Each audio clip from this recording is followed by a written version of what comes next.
দেখি মন দেখতে যাদই। সুরের মোহ আর লালনের শাশ্বত বাণী। গতকালকের সন্ধ্যায় বসেছিল ঘোর লাগা সেই আসর।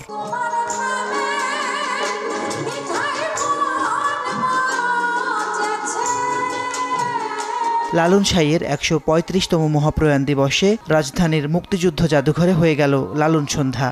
ইন্দিরা গান্ধী সাংস্কৃতিক কেন্দ্রের এই আয়োজনে উপস্থাপন করা হয় লালনের গান ও তার দর্শনকে।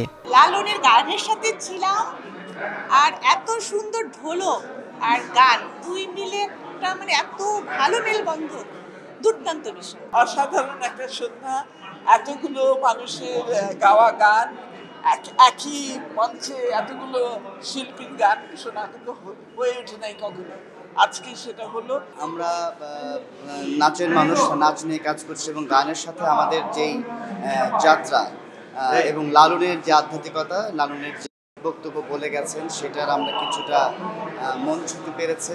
সারা পৃথিবী উনি এই লালনকে নিয়ে লালন করে চলেছেন, আমাকে সাথে করে নিয়ে। অনুষ্ঠানের শুরুতেই সদ্য প্রয়াত লালন সম্রাজ্ঞী ফরিদা পারভীন স্মরণে রাখা হয় বিশেষ আয়োজন।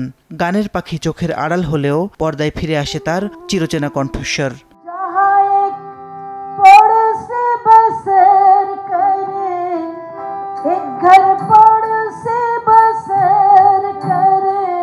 লালনের গানকে লালন করা কয়েক প্রজন্মের শিল্পীর পরিবেশনায় ছিল বাড়তি মাদকতা। তাদের সুরে ডুব দিয়েছিলেন উপস্থিত শ্রোতারা।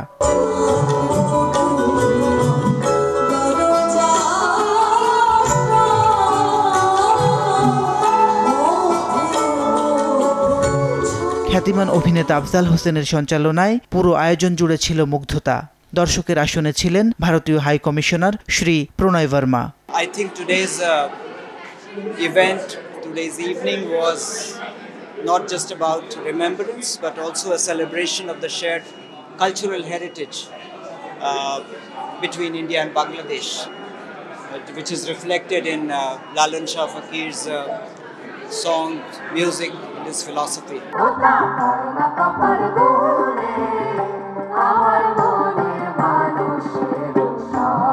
লালনকে ঘিরে এই আয়োজনে উপস্থিত ছিলেন অভিনয়শিল্পী জয়া আহসান, আফসানা মিমি, বিদ্যা সিনহা মিম, রাজনীতিবিদ রুমিন ফারহানা সহ সাংস্কৃতিক অঙ্গনের একঝাঁক পরিচিত মুখ। এই সময়ে দাঁড়িয়ে আমার মনে হয় যে ওনার ফিলসফি, ওনার জীবন দর্শন, উনি নির্দিষ্ট কোনো ধর্মের মানুষ না হয়েও উনি যে মানবতার ধর্মের কথা সবসময় বলেছেন, সেই প্র্যাকটিসটাই আমাদের সকলের ভেতরে করা উচিত, সবারই করা উচিত। স্বীকার করতেই হবে এটা যে লালনকে পড়ানো হয়নি, আমরা যেমন ছোটবেলায় পড়িনি। আমি গানের মানুষ, গান শুনতে শুনতে লালনের গানের সাথে পরিচয়। তো আমরা আস্তে আস্তে আমার সমাজের মানুষ, বাঙালিরা লালনকে চিনতে পারছি, তার যে বিস্ময়কর দার্শনিক চিন্তা চেতনা। এত চমৎকার একটা সন্ধ্যা মনে হয় অনেকগুলো বছর পর আজকে উপভোগ করলাম। লালনের গান আমাকে সবসময় খুব বেশি ছুঁয়ে যায় এবং এতগুলো গান ভিন্ন ভিন্ন শিল্পীদের কণ্ঠে খুব চমৎকার একটা সন্ধ্যা ছিল।